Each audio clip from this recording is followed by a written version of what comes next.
अगर आप भी नया घर बना रहे हैं और ये जानना चाहते हैं कि नए घर बनाते समय हमें वास्तु के अकॉर्डिंग किन किन बातों का ध्यान रखना है कि ताकि हमारे घर की जो नींव है वो बिल्कुल वास्तु शास्त्र के अकॉर्डिंग रखी जाए और वहां पर कोई भी वास्तु दोष ना होए, तो ये वीडियो आपके लिए है। क्योंकि मैं आचार्य प्रीति सिंघल फ्रॉम वास्तु की आज बताने वाली हूँ कि जब आप नए घर का कंस्ट्रक्शन करने का मन बनाते हैं या नया घर बनाने के लिए अपने प्लॉट का सिलेक्शन करते हैं, तो उस समय आपको किन किन बातों का ध्यान रखना चाहिए। देखिए, जब भी हम घर बनाते हैं तो हम ये देखते हैं कि घर इतना मजबूत हो कि हमारी फैमिली उसमें कम से कम 40 से 50 साल बड़े आराम से रह सके।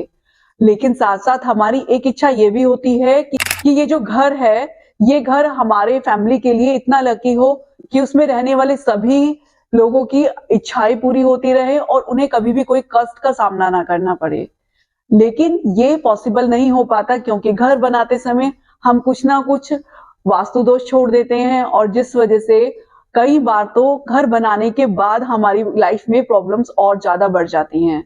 और वो खत्म होने का नाम ही नहीं लेती। तो इसलिए आपको ऐसे एरिया में प्लॉट लेना चाहिए जहां का माहौल आपको बहुत हेल्दी लगे, हैप्पी लगे और जहां पर आपका बार बार जाने का मन करे। अगर ऐसा आपको लगता है कि वहां का माहौल आपके अकॉर्डिंग है, तो समझिएगा कि वहां की अर्थ एनर्जीज बहुत अच्छी हैं, आप वहां पर प्लॉट ले सकते हैं। फिर आता है कि आपको किस फेसिंग का प्लॉट लेना चाहिए, साउथ, ईस्ट, वेस्ट या नॉर्थ। देखिए, अगर आप 100% वास्तुशास्त्र के अकॉर्डिंग अपना घर बनाना चाहते हैं, तो आपके घर की फेसिंग का पता चलता है आपके हॉरोस्कोप से। आपके हॉरोस्कोप में लिखा होता है कि कौन सी फेसिंग का घर आपको ग्रोथ देगा और कौन सी फेसिंग का घर आपको एक के बाद एक अचीवमेंट्स देगा। तो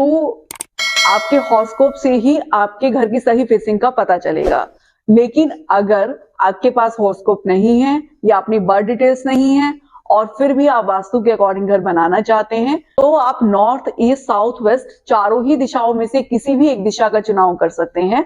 लेकिन यहाँ पर देखने वाली बात यह होती है कि इन चारों ही दिशाओं में सिर्फ दो एंट्री होती हैं जो कि पॉजिटिव होती हैं और पैसे वाली होती हैं। तो आपको वो पॉजिटिव एंट्री मिल रही है कि नहीं मिल रही है, इस बात का जरूर ध्यान रखें। अब जब आपने प्लॉट ले लिया है और उसकी फेसिंग भी चेक कर ली है, तो अब बात आती है नक्शों की कि आपके घर का फ्लोर प्लान कैसे बनाया जाए। अगर आप वाकई वास्तु के अकॉर्डिंग फ्लोर प्लान बनाना चाहते हैं और अपने जीवन में आने वाली समस्याओं को यहीं पर खत्म कर देना चाहते हैं, तो आपको अपना फ्लोर प्लान किसी एस्ट्रो वास्तु आचार्य से या एटलीस्ट एक्सपर्ट से जरूर एनालाइज कराना चाहिए, क्योंकि इस लेवल पर बहुत सारा काम होता है, बहुत सारी चीजें देखनी होती हैं कि जैसे कि आपका बेडरूम कहाँ पर आएगा, वो आपकी प्रकृति के अकॉर्डिंग उसको जोन मिल रही है कि नहीं मिल रही है, या फिर आप जिस तरह का काम करते हैं आपके बेडरूम में उस तरह की एनर्जी आपको मिलती है कि नहीं मिलती है। फिर आपके वॉशरूम्स कहाँ पर होनी चाहिए, आपकी किचन कहाँ पर होनी चाहिए और आपके घर में जो सीढ़ियां लगने वाली हैं वो एंटी क्लॉकवाइज लगेंगी या क्लॉकवाइज लगेंगी। फिर आपकी मंदिर कहाँ पर आएगा